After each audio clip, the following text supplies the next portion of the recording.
Hello there and welcome. In this video I have 7 tips and tricks for my new Industrious Giant build that I will present in this video. We're going to go over the traits, the tomes, the combat behavior, strategy and everything in between. We're going to get started on number 1 with a brief summary on what we are doing here. So this is a very Earth Magic centric build. As you can see, we are stacking the Imperium affinity sky high, and just like that we are rocking here a giant based build. So beyond that, it is a very straightforward Earth kind of build where we have a lot of strength in our units, a lot of unit enchantments, and altogether I would describe it as a very economy intense and very hero intense build. So let's get started and talk in number 2 quickly about the racial and cultural traits here. So I went here over Pack Tactics, Strong and Cheerful. These 3 here enhance the baseline damage of your troops quite substantially. Industrious troops have a little bit of a tendency to be not hitting hard enough, and this here strengthens every part of the equation. We get more damage when we stand closely together, everybody is hitting a little bit harder than usual, and we get faster into critical hit territory when the morale gets positive. Cultural trait-wise, I went into a combination of equipment warders because when we are playing with giants and industrious, we have 2 things. A lot of equipment and a lot of hunger for equipment. This one gives you a nice amount of mana to work with, and well, I see this as a flexible slot. You could choose something else, but I found it to be very, very compatible with the giants in general. And the other one is Cult of Personality. While I think you could swap in any other shadow trait here, I found it to be extremely fun and potent to play in this build, and the main downside is that your heroes are costly and your armies are crap without heroes, but that's about it. So, moving on to number 3, let's talk tomes. So, for every typical Earth-based build, we're starting out with a Tome of Rock. We gain access to obsidian weapons, which gives our frontline and our backline a little bit more smack. We gain Earthkin, which allows us to mountain walk, which negates the stone giants' downsides, because we're playing a giant ruler here, obviously. And we gain access to gargoyles and lesser stone spirits. Lesser stone spirits are, for this build, the least attractive thing, because as Industrious we have plenty of access to good shield troops, but the gargoyle, it's wonderful. It's a robust shock trooper. What's not to like about it? Rock Blast blasts people out of their defense modes, which I really, really like. Stone Skin is a budget increaser of resistances, not more to say. Just don't use it against holies. We also have the Central Quarry, which brings us more productivity, but, well, I see that as an optional thing. Tome of Alchemy comes second, mostly for the Alchemist's Lab and the Material Refinery, providing ample knowledge income. We also gain Afflictors, which are a nice upgrade for our Tier 1 archers, and in form of Afflicting Miasma, we gain also some weakness and some extra, well, whatever we can muster up on extra elemental damages along the way, we can inflict some extra statuses.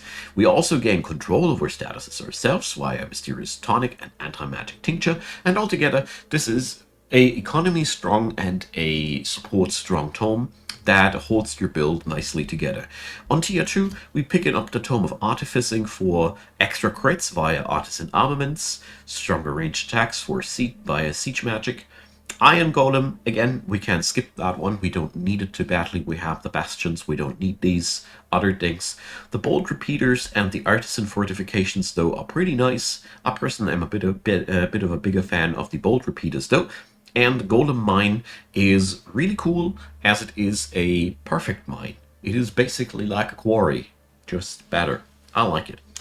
And with the other tier 2, you have a lot of flexibility. I chose here Inquisition because I like the Tribunal, I like the Tithe Collector, I like the Inquisitor, and the other things. But we also have options as tier 2 tomes. The last one I've seen, Tome of Shades, being a potent option because Living Shadows makes enemies blind.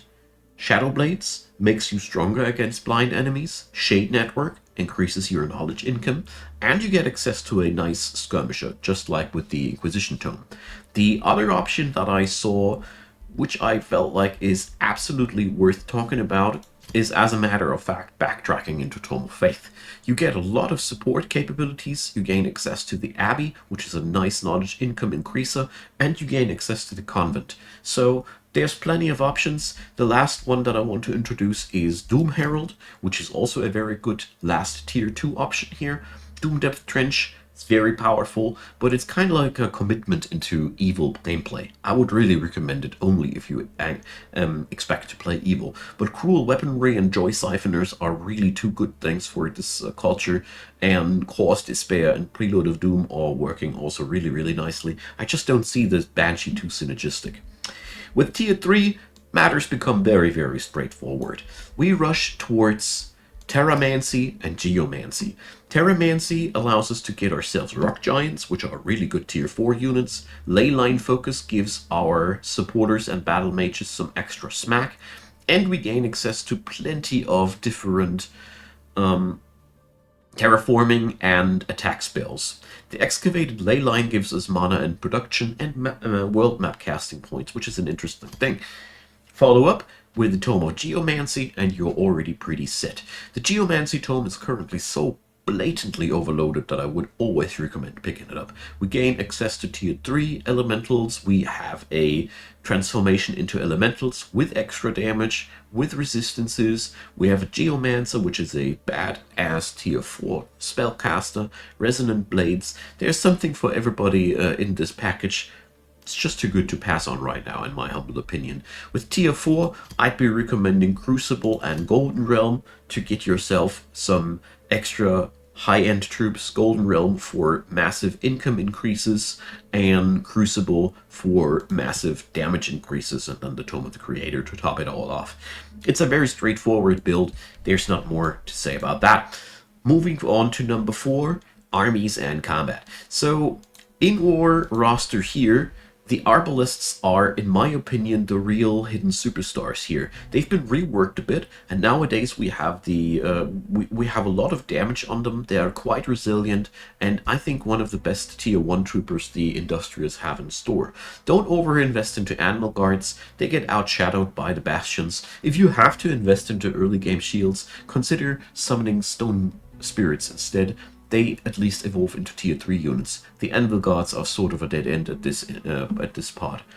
Halberdiers and Steel Shapers give you such a potent damage-dealing frontline. Halberdiers are just so good at dishing out damage, hurting the enemies while being attacked, and the Steel Shapers just give you everything you need to top it all off with the Resilience, and Bastions just will be, yeah, Tier 3 shield units. I don't need to say much more about that. You have a very, very robust lineup, which relies on Arbalists in the backline to deal damage, Steel Shapers to patch up the people that got too much heat, and Halberdiers for the damage, Bastions for the resilience. Very easy, very strong, quite simple to play. If you struggle with it, due to the fact that Steel Shapers are a little bit clunky to use in the healing department, pick up the Tome of Faith and get yourself some Chaplains and Demanding Staves. That's a very, very nice thing around that. Combat-wise, well, you are mostly hunkering down and letting the enemy come, heal up the damage, and rinse and repeat. Tanking and spanking it is. So I went here for 1 support, 3 archers, 2 frontliners. You can also go 1 support, 3 frontliners, 2 archers. It's pretty easy and simple. Due to the Cult of Personality, I'm also running 2 heroes as a singular strike force because giants are just that bonkers. But more about that in a minute. Number 5, Cities and Imperium. So in this build, you can easily just get yourself your cities spread all over the place and try to get yourself scouts out so you can boost up the cities. The thing is, Industrious excel at city building. Therefore, your very first thing you should be doing is just to scout out positions where you can get cities down and do so. Due to the Cult of Personality, you also have the opportunity to send 2 heroes into opposite directions to get the thing done even quicker. The most important kicker here is that you utilize all the mountains with prospecting, so you get gold and production points en masse to boost up the cities. The city development should always be focused around a little bit of production points first, then knowledge, then gold, then mana. These are the most important ones because, you know, knowledge at the end of the day is the most important resource. You have, luckily, the freedom to focus on alchemist labs quite nicely, and in the Imperium side of things, we have access to less costly city structures and less costly outposts. We can get ourselves more productive mines. We can get ourselves some extra gold. We get this entire tree very, very early, and therefore city building is one of the very strong sides of this build. So try to get them down as quick as possible, and the ones that are on the border should be fortified accordingly. Number 6, heroes. So I found this build to be working excellent with a fighter type hero at the front line, because fighter giants just deal obscene amounts of damage. I just can't put it into different words. Playing with an earth giant here in this build is bringing us the best of two worlds, because we have the production bonuses going into the Industrious, and it's very synergistic altogether. The warrior tree is pretty nice. I could also see a mage working quite decently here for the nuke. You know, nuking is always an opportunity. And also, as per usual, ritualists are also nice to have. I have here the combination of a fighter and a summoner ritualist, and they work together really, really nicely. Altogether, hero-wise, I think you have a lot of freedom. I think you should be aiming whatever you do for a decent amount of damage, though, because damage is the one thing that this build is taking a little bit of a long time to build up. But it's very steady and resilient, and therefore you don't need to worrying too much about that. And number 7, so what's the strategy behind it? So like I said, you want to spread yourself around the map as quick as possible. Get those cities down as quick as you can, and then already aim for more of it, because you are a real good empire builder with this one. Your early game is the most brittle phase of your build. Utilize the Cult of Personality 2-man stack, which can be just roaming from turn 1 on, basically. After gaining level 2 or 3, the 2-man duo can basically clear out all mob camps on hard difficulty by themselves, and you have the hands free to get yourself a proper army for the 3rd hero going. Whatever you do, you should be always trying to get your hands on as many magical materials as possible, especially due to you playing a giant, because giants are just that hungry for magic materials. Due to the fact that they need to forge all of their gear themselves, this becomes even more a thing. But this goes both ways. You have access to the item forge very early on, which means you can also itemize your heroes out well, so you can play a lot around the heroes in this build, and I would strongly recommend to do so. The other thing that I want to point out here, which was something I didn't expect to be that way when I was just conceptualizing this, tier 1 units are pretty much a necessity for the early game, because you will have, with all the empire building, a quite hard time to get yourself the necessary gold together for the sake of more costly troop training. It's either setting up your cities or get a tier 2 or tier 3 roster going. So I made the experience that stacking up some higher tier troops is nice and all, but this build works out really well with stacking up maybe a banner of arbalists early on to get your problems under control, which I personally think is a very, very nice thing to go for. Besides that, once you have hit the tier 2 horizon, this build becomes more and more unstoppable, because you have already the opportunity with these 2 heroes. As you see here in auto combat, they do also quite a nice job in fighting off things. You are very, very quickly on your feet. The 2 heroes can conquer a lot, and in the background, you're absolutely free to build up your city empire as you see fit. The most important thing, though, in my opinion, is that you print out a lot of scouts, get those cities on their feet quickly, and get yourself an army to protect your empire, or two, as quick as you can. This is the real difficult thing, to not invest too hard into the cities and don't let your army budget out of the eye. This is where I think you have to micromanage the most, and I hope that this brings you some joy.